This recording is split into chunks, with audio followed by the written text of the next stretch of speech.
Good evening, everybody. I want to thank you, AHPBA, thanks AHPBA for giving me the opportunity to present our series of local advanced pancreatic cancer patients in whom we apply the concept of organ preservation, the maximal revascularization. I have no disclosures to make. I'd just like you to memorize this slide so you can compare the outcomes. It is the recent year's data from National Cancer Institute, and we'll be talking in this presentation stage 3 pancreatic cancer, and you can see that the survival is somewhere between 3 to 5%. As you know, it will be another 70,000 or so pancreatic cancers, new patients presenting to our clinics. 30 to 40 of them will be locally advanced pancreatic cancer. So basically, it's almost equal number of the patients who present with resectable pancreatic cancer. Involvement of the hepatic artery, SMA or celiac artery, historically has been considered unresectable. And now the operation, if attempted, can be quite debilitating. And if resected, arterial reconstructions is often limited just to vital arteries such as common hepatic artery and superior mesenteric artery. And it also involves a so-called multivisceral resection with a total pancreatectomy and subtotal gastrectomy.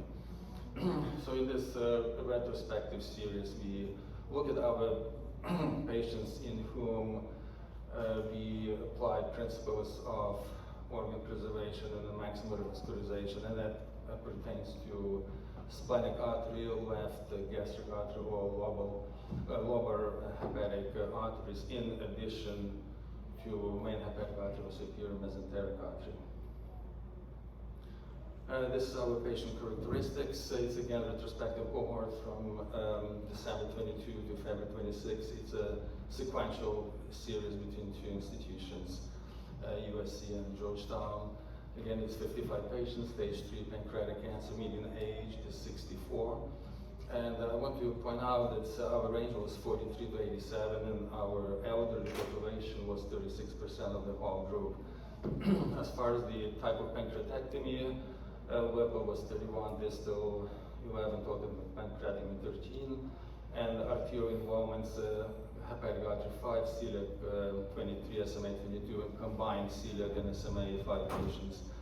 And arterial reconstructions, 15 patients had either not divestment but rather skeletonization approach, and the AHPBA operation, 26 patients had 1 reconstruction, 9 patients 2 patients 3 reconstructions, and 2 patients 4 arterial reconstruction, basically reconstructing every single visceral artery.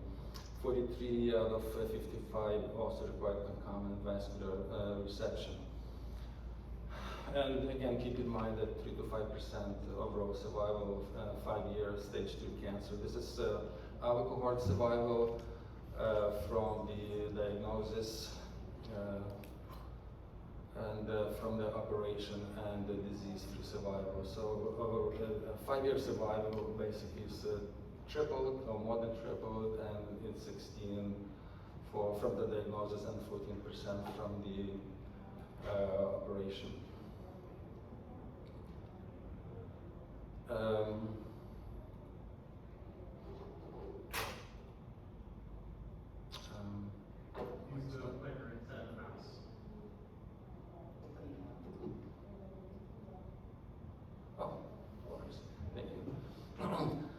We also look at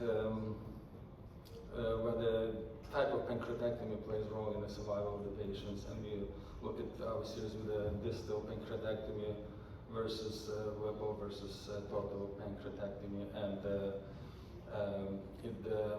you may make some argument against total pancreatectomy, but statistically it was not any different.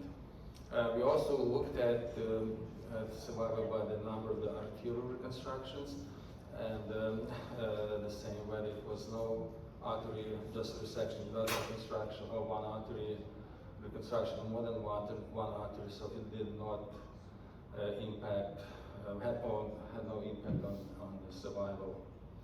So when we look at the cohort where we applied organ preservation approach and maximal revascularization. So it kind of was a standard group in whom this principle was not required, and it was 41 patients and 14 patients in whom we apply these principles. And you can see again we had quite significant elderly population. But if you look at the type of the pancreatectomy, it's a little bit different. The Whipples were most common in who did not require versus distal pancreatectomy, total pancreatectomy, and type of arterial involvement. There was more celiac plus SMA or celiac axis and common hepatic artery. And you can see the number of arterial reconstructions performed in each group, and obviously multiple arterial reconstructions were performed in organ preservation group, and all of them also required venous reconstruction. This is perioperative outcomes. We had relatively high R0 resection rate, 83 for standard and 100% for organ preservation. Not that significant morbidity either, 2 reoperations in standard, 1 reoperation in organ preserving. Also not very high vascular complication rate, 2 patients versus 1, and the 30-day mortality 1 and 1, and 90-day mortality 3 and 1, but this all was not statistically significant. I also want to know, to point the pancreatic fistula rate was only 1 patient in the whole entire cohort. And I can assure you that pancreatic fistula is a deadly complication when we do arterial reconstructions. And so we look at our survival, and again, it was not significant difference in survival between those 2 groups. Unfortunately, I don't know if I have a pointer here, and it's not a great slide. But this was a 69-year-old locally advanced pancreatic cancer involving celiac and SMA, neoadjuvant bisphosphonates, pylorus, sparing Whipple, R0, length of stay 5 days. He had a reconstruction of every single artery, but I don't really want to waste my time trying to figure this out. How do you show you? There's a laser on the remote. You can point at the screen. Oh, nice. Okay, so so you can see this is the celiac, this is the SMA total encasement, and this is the the saphenous vein grafts to left gastric, to common hepatic, to splenic artery, and SMA, and reconstruction of the SMV splenoportal junction with the jugular vein grafts. So basically it was Whipple with the 12 vascular anastomosis. Another example, also for artery reconstruction, 62-year-old local advanced pancreatic cancer involving, again,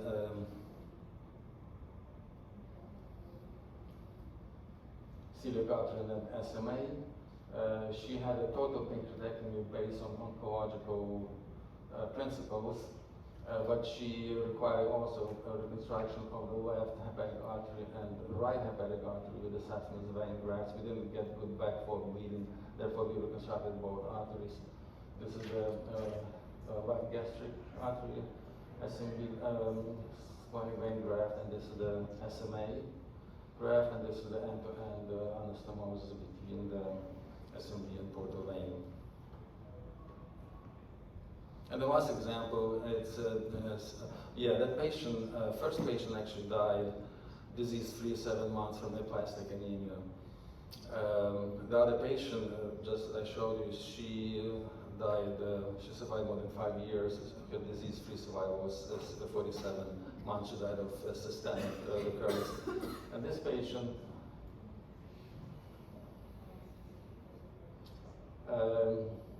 you can see the encasement of the blood vessels, and so she actually had an extended Whipple resection. We were able to preserve distal body and the pancreas. Under other circumstances, people would just do total pancreatectomy. Again, R0, length of stay 16 days. Overall survival 7 months. She died of herpes pneumonitis.